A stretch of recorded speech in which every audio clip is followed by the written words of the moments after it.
Then she looked at me. She said, Willie Earl, you want some cookies? I said, yeah, I want some cookies. I do need a snack. She said, come here, Willie Earl. I said, okay. You don't got the cookies on you, but I'm going to come over to you. And then she said, do you want this cookie? I said, well, where's that?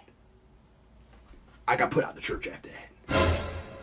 I got put out the church after that because I think y'all know where the rest is going. But that cookie, it had changed my whole life.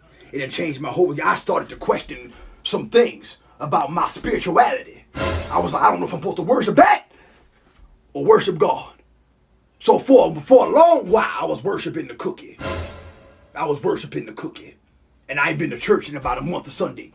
And I was telling the story in the church, and the pastor came and grabbed the mic. He said, that's enough, Willie Earl. I said, well, you told me to give him a sermon on while I was out the church for a while. He said, well, that's not what we meant. I said, but I'm telling the truth now. I was worshiping the cookie. Jesus, they always want me to lie in the church.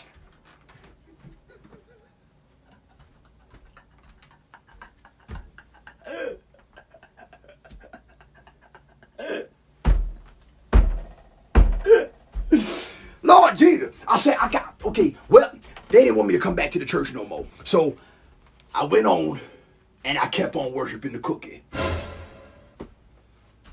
That's what I kept on doing. Then Margie went on to Glory and I couldn't get no more cookies. She had the best cookies in the world. She did.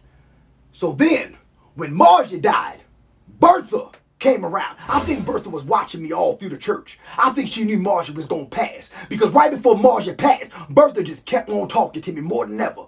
She kept on talking to me. She said, hey there, Willie. I said, what's going on, Big Bertha? She said, oh, nothing. How's Margie doing? I said, she doing good. She doing good. She still got them cookies.